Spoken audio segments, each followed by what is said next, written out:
আজ রবিবার পূর্ণিমা তিথিতেই সংগঠিত হতে চলেছে বছরের শেষ চন্দ্রগ্রহণ। পূর্ণিমা তিথিতে গ্রহণ সৃষ্টি করছে এক বিরল সংযোগের। পারলে এই চন্দ্রগ্রহণের পর এক মুঠো লবণ ছড়িয়ে দিন বাড়ির এই স্থানে। বাস্তু দোষ দূর হবে এবং গ্রহণের কুপ্রভাব থেকেও মুক্তি পাবেন এবং আর্থিক উন্নতিও হবে চোখে পড়ার মতো। আপনার পরিবার থেকে সমস্ত রকম নেতিবাচক শক্তিও বিদায় নেবে এবং আপনার উপর কোনো খারাপ কাজ কেউ করতে পারবে না। ঈশ্বরের আশীর্বাদে আপনার পরিবার ভরে উঠবে সুখ, শান্তি এবং সমৃদ্ধিতে। নমস্কার বন্ধুরা, ভক্তিমূলক কথা চ্যানেলে জানাই আপনাদের সকলকে স্বাগত। বন্ধুরা, আশা করছি ঈশ্বরের আশীর্বাদে আপনারা প্রত্যেকেই ভালো আছেন এবং সুস্থই আছেন। বন্ধুরা, আমরা প্রত্যেকেই জানি যে পূর্ণিমার তিথি হচ্ছে মা লক্ষ্মীর বিশেষ তিথি। তাই প্রত্যেক পূর্ণিমা তিথিতেই অনেক বাড়িতেই মা লক্ষ্মী এবং নারায়ণ ভগবানের বিশেষ পূজা অর্চনা হয়ে থাকে। কিন্তু এই বছর অর্থাৎ 2025 সালে আবার পড়েছে বছরের শেষ এবং পূর্ণগ্রাস চন্দ্রগ্রহণ। তাই বন্ধুরা, চন্দ্রগ্রহণ এবং পূর্ণিমার তিথি সৃষ্টি করছে এক গভীর সংযোগের। তাই খুবই সাবধানতাপূর্বক থাকবেন এই দিনটি। গ্রহণ চলাকালীন মেনে চলার চেষ্টা করবেন গ্রহণের বিধি নিষেধগুলি এবং তারই সাথে সাথে করবেন লবণের এই ছোট্ট প্রতিকার। সামান্য লবণ আপনার ভাগ্যের আমূল পরিবর্তন ঘটাতে সক্ষম। তবে কখন এই উপায়টি করবেন এবং কিভাবে এই উপায়টি করবেন, এই সমস্ত কিছুই আমি আজকের এই ভিডিওতে জানিয়ে দেব। বন্ধুরা, আমাদের জীবনের বিভিন্ন রকম সমস্যার মধ্যে একটি প্রধান সমস্যা হচ্ছে গ্রহদোষ। আর এর ফলে বন্ধুরা, আমাদের জীবনে বিভিন্ন রকম সমস্যা লেগেই থাকে এবং ঠিক সময় যদি আমরা এই সমস্যার সমাধান না করি, তো বন্ধুরা আমাদের জীবনে কিন্তু নরক যন্ত্রণার মতো কষ্ট ভোগ করতে হয়। এবং তার সাথে সাথে লবণের আরও কিছু অব্যর্থ উপায় আমি বলবো, সেগুলি আপনারা করে দেখতে পারেন, অত্যন্ত ভালো ফল পাবেন।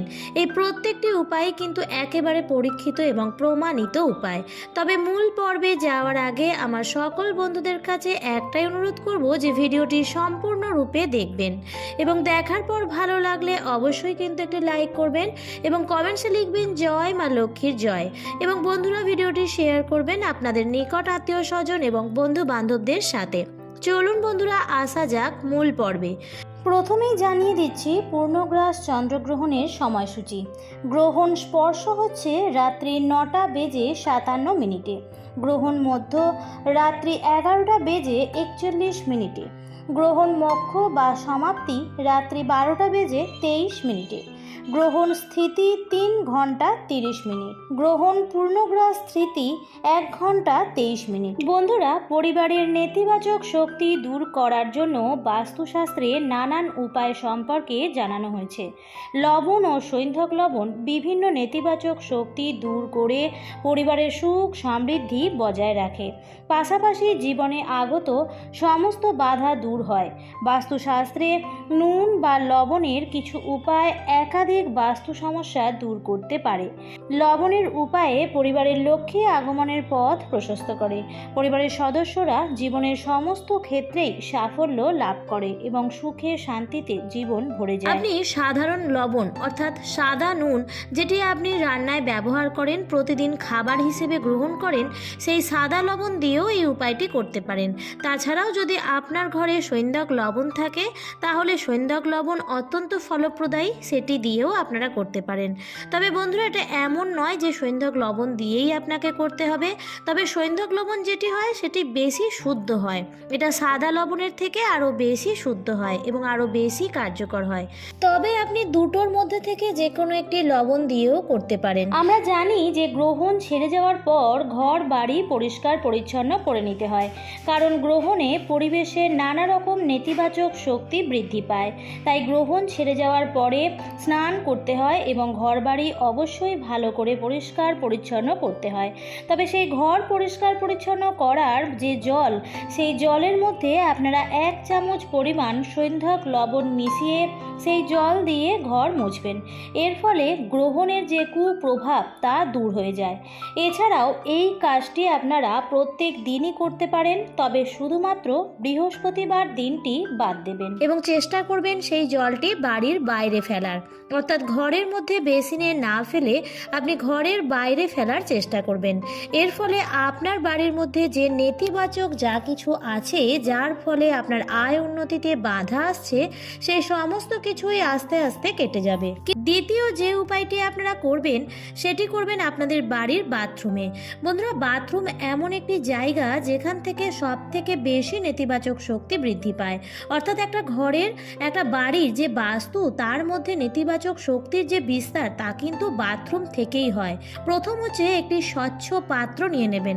স্বচ্ছ অর্থাৎ কাচের কোনো ট্রান্সপারেন্ট পাত্র নিয়ে নেবেন এবং তার মধ্যে 1 বাটি সাদা নুন রেখে দেবেন এবং আপনি বাথরুমের একটু ওপর দিকে এমন একটি কোণা জায়গায় রাখবেন যাতে হঠাৎ করেই কারোর হাতেও না পড়ে, এমন জায়গাতেই রাখবেন এবং এই জিনিসটি আপনারা রাখবেন। আর তারপর 15 দিন অন্তর অন্তর আপনাকে এটি পরিবর্তন করতে হবে।